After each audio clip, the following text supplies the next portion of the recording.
खूपच चांगली अशी गोलंदाजी करतो तो संदीप. यॉर्कर पद्धतीचा चेंडू आता टाकला होता त्यांनी. खूप अनुभवी कर्णधार आणि गोलंदाज. आणि खोलवर पद्धतीचा चेंडू बनवून घेतला गणेश भंगेरा यांनी. आणि नक्कीच चांगली गोलंदाजी या ठिकाणी. पाहूया धावचित होतात काय आणि पंचांचा निर्णय येतोय नाबाद. बॉल बाहेर गेलाय तो घेऊन यायचा. हा, थँक्यू, धन्यवाद.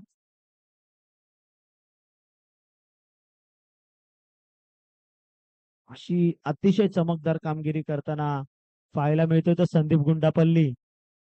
जसं मी सांगितलं, आरसीबी मध्ये 5 करणारे चांगले फलंदाज असे भरमार असलेली ही आरसीबीचे संघ.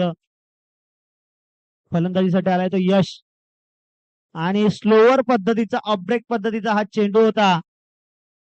संदीप गुंडापल्ली स्टाईलचा तो चेंडू आणि जाऊन आदळतोय तो यशच्या खांद्याला आणि निर्धाव चेंडू टाकला तो संदीप यांनी.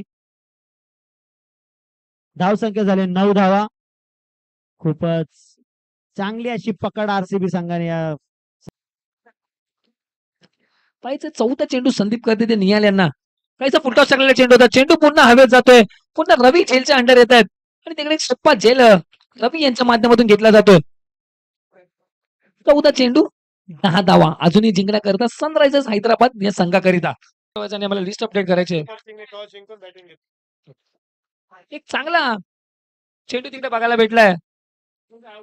तिकडे धावबाज होतो का फलंदाज आणि तिकडे हो यस ओ युटी आउट. अंपायरने हात वरती केलाय. सनरायझर्स हैदराबाद या संघाकरिता.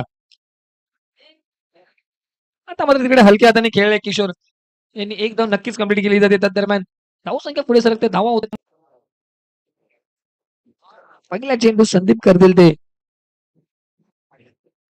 प्रणय पवार यांना आणि हा एक प्रकारचा चेंडू संदीपने खोलवर पद्धतीचा चेंडू टाकला होता. प्रणय यांना काहीसा कळलं नाही. मागच्या दिशेने मारायचा प्रयत्न करत होते. पूर्णपणे बीट झाले ते प्रणय. निर्धाव चेंडू. पहिला चेंडू एक सुरेख प्रकारचा हाताळला गेला संदीप यांच्या माध्यमातून. धाव संख्यांवरती अंकित लावले. धावा झाल्या त्या फक्त 6 धावा. 13 चेंडू झालेत आतापर्यंत पहिल्या इनिंग मध्ये. पैसा लो फुलटॉस प्रकारचा चेंडू टाकला होता. चेंडू जातोय मिड विकेटच्या दिशेने. रवी त्या चेंडूच्या खाली येते. एकदा नक्कीच कंप्लीट केली जाते. आता मात्र स्ट्राईक एंड वरती आपल्याला बघायला भेटतात योगेश. पुन्हा एकदा संदीप पडून मारायचा प्रयत्न. झेल होते का पाहायचंय. सौरभ झेल खाली येतात आणि तिकडे एक झेल सौरभ यांच्या माध्यमातून कंप्लीट केला जातोय.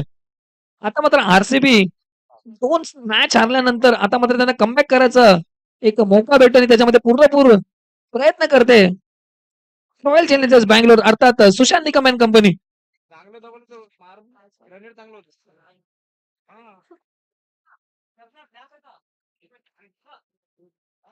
शेवटचा चेंडू ऑपरेट प्रकारचा चेंडू होता. तिकडे चेंडू काढून दिलाय पॉइंटच्या हातामध्ये. गलीच्या ठिकाणी प्लेअर लावला होता.